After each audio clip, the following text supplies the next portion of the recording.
안녕하세요. 공인마스터 개공이 소공이입니다. 먼저 여러분 새해 인사부터 드려야겠죠? 구독자 여러분들 새해 복 많이 받으세요. 오늘은 2022년 첫 번째 영상인데요. 구독자 여러분들 떡국은 드셨나요?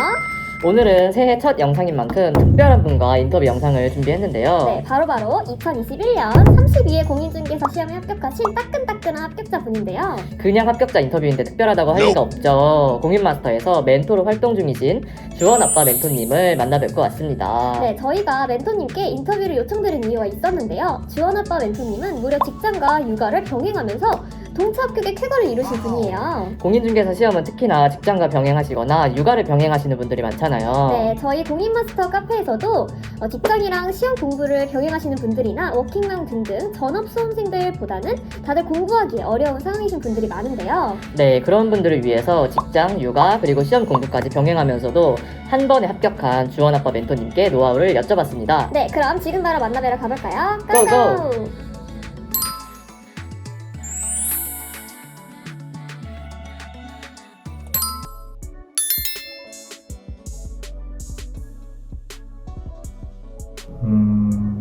각 과목마다 요약 형태로 나눠주는 프린트물이 있어요. 저는 출퇴근할 때 그 자료를 회독하는 데 활용했습니다.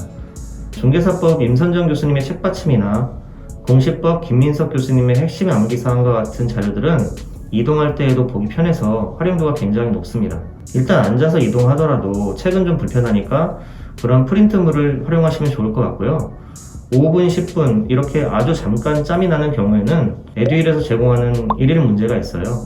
앱으로 켜서 그런 문제를 조금씩 풀어보는 것도 도움이 됩니다. 한 문제 푸는데 1분 정도 걸리니까 그런 짧은 시간을 활용하는 데는 굉장히 도움이 많이 됩니다. 운전을 많이 하시는 분들은 에듀윌 인강에 있는 mp3를 다운받아서 이동하실 때 들으면 아주 좋습니다.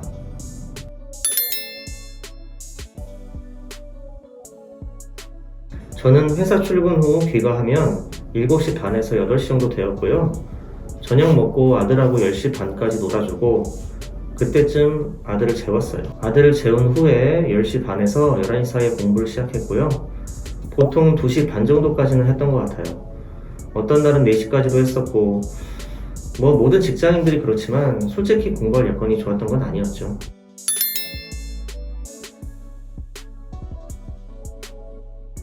제가 공부하겠다는데 주변에서 반대할 이유는 없죠.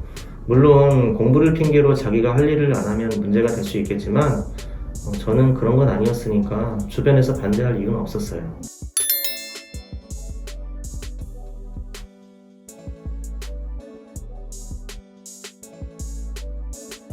저는 목표를 세우면 목적 달성을 하는데 방해가 되는 것들은 잘 안 하는 편이에요.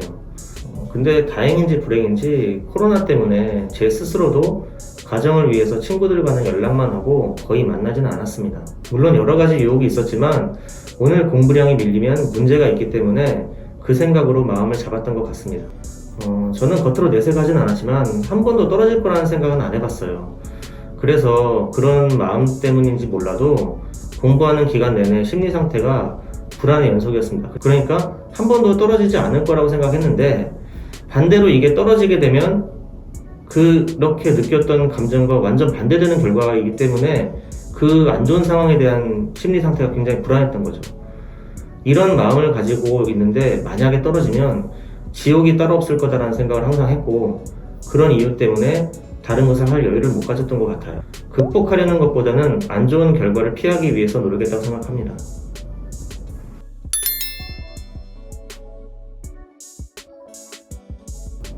평일은 똑같았는데요. 오전 7시 반부터 저녁 7시 반까지 회사, 저녁 7시 반부터 밤 10시 반까지 가정, 밤 10시 반부터 공부 시작해서 평일은 보통 2시 반에서 3시 정도까지 했던 것 같고 그날 할당량이 끝나면 자는 거죠.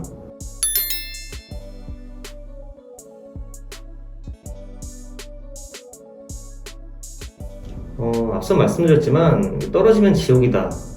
이거 떨어졌다고 주변에 어떻게 얘기하지? 이런 생각이 굉장히 크게 자리 잡았던 것 같습니다. 그리고 이렇게 말하면 재수없다고 생각하실 분들 계실 것 같은데 저는 이 공부가 너무 힘들고 어려워서 포기하고 싶다는 생각은 단 한 번도 해본 적이 없어요. 다만 힘들고 어렵지만 이대로만 공부한다면 반드시 합격할 거야 라는 생각으로 공부를 했습니다. 그런 생각으로 무덤덤하게 8개월을 보냈던 것 같아요.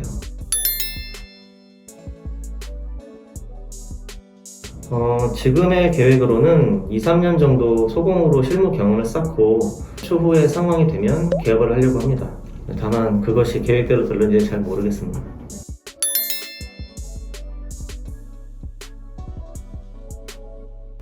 인내는 쓰고 열매는 달다라는 말처럼 다른 사람들보다 어려운 환경에서 목적 달성을 한다면 그 기쁨은 훨씬 더 클 거예요.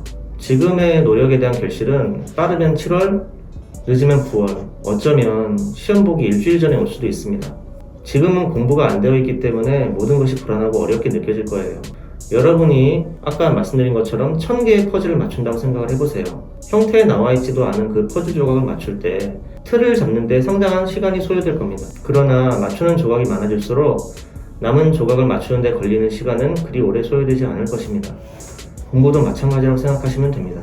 비록 그 시기가 사람마다 다르게 다가오지만 누구든지 반드시 찾아오게 되어 있습니다. 여러분들을 힘들게 하는 어떤 고난과 역경이 찾아오더라도 자신을 믿고 나태하지 않으며 최선을 다해 끝까지 정진한다면 반드시 좋은 결과가 있을 것이라고 확신합니다.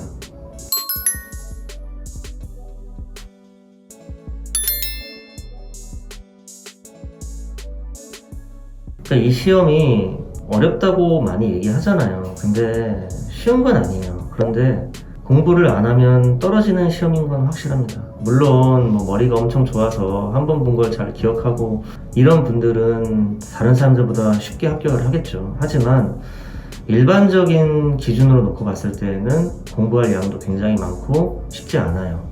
그럼 이런 시험에 합격하기 위해서 많은 사람들이 기초과정 들어야 되나요? 심화과정 안 들어도 되나요? 문제만 풀면 합격한다던데 이런 질문들을 하시는 분들이 되게 많아요. 그런데 저는 이 과정을 한번 거쳤던 사람들은 그런 얘기를 할 수 있지만 아무것도 모르는 사람들은 그게 필요한지 안 필요한지 본인이 판단할 수도 없고 알지도 못해요. 그렇기 때문에 처음부터 단계를 밟아가면서 계속 공부를 하는 게 이제 좋다고 생각을 하거든요. 보통 그런 분들이 질문하는 내용들을 보면 예를 들어서 문제만 풀어도 합격할 수 있다던데 진짜 문제만 풀어도 되나요? 3개월 만에 합격하는 방법이 있다던데 이런 정보나 영상들을 접하는 경우가 많아요. 그런데 3개월 단기 합격이라는 거는 물리적으로는 가능한 부분이지만 물리적으로는 10일 만에 합격한 사람들도 있어요.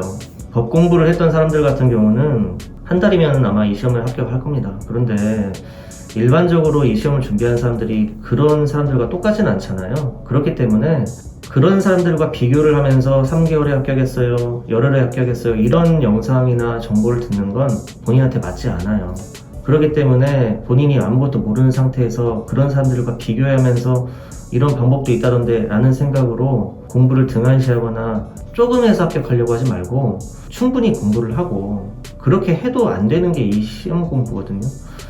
그러니까 그런 정보나 이런 것들이 너무 현혹되지 마시고 중요한 건 여러분들이 인터넷 강의를 듣든 학원에서 실강을 듣든 교수님들이 하라는 대로만 계속 하시는 게 좋아요. 물론 그 교수님들이 나랑 안 맞을 수도 있고 뭔가 좀 자기한테 이제 적용이 안 되는 그런 부분들도 있겠죠. 그런 거는 본인이 공부하다 보면 알아서 걸러지게 되고 알아서 더 보완하게 돼요.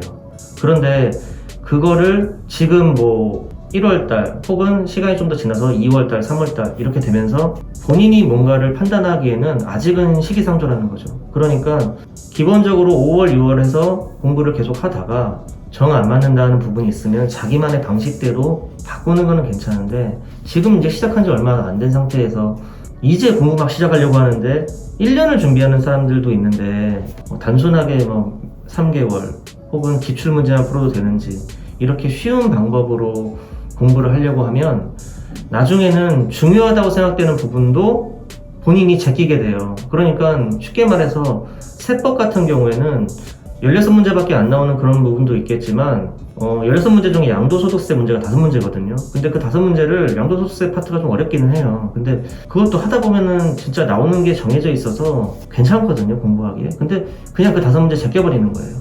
그러면 5문제 제끼면 12.5점 날아가거든요. 그러면은 87.5점 만점인 상태에서 이제 시험을 보는 거랑 마찬가지예요. 그러니까 그런 형태로 제끼게 되고 이거 중요하다고 하는데 또 제끼게 되고 이거 합격한 사람이 얘기하는데 이거 공부 안 해도 된다더라. 이런 형태로 그 사람의 말을 믿고 제끼고. 그러니까 제가 되게 신기하다고 생각하는 건 교수님들이 말씀하시는 내용은 듣지 않으면서 합격한 사람들의 말은 잘 듣는다는 거예요. 혹은 잘 안 들어도 그 내용을 엄청 참고한다는 거죠. 그거는 본인이 판단하기에 아 그렇지 그럴 수 있겠다라고 생각하니까 그런 건데 이상하게 교수님이 하는 말은 그런 생각을 안 하는 것 같아요. 그분들은 여러분들이 누구나 다 합격할 수 있는 방법을 가르치고 계신 거예요. 예를 들어서 어떤 사람은 엄청 똑똑해서 3시간 만에 그날 배운 걸 다 공부해서 복습할 수 있지만 어떤 사람은 배운 내용도 기억이 잘 안 나고 암기력도 떨어지는 분이어서 3시간을 해도 그날 배운 거에 반도 공부 못하는 분들이 계시거든요. 그러면은 이분은 합격할 수 있는 방법, 이분은 불합격하는 상황.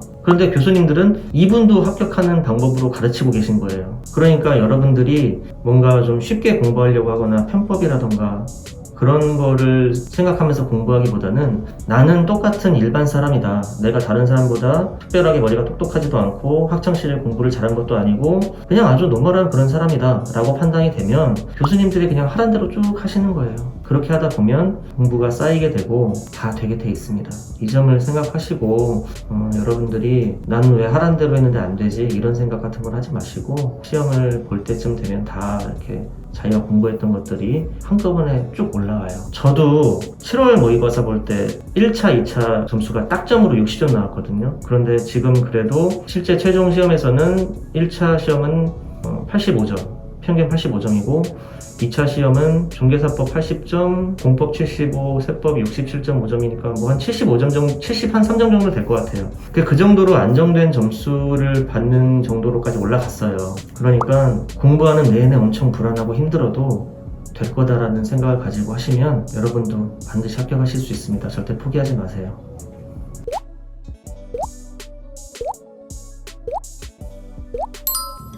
와! 멘토님의 공부 노하우를 정말 자세하게 알려주셨는데요. 여러분들 어떻게 잘 보셨나요?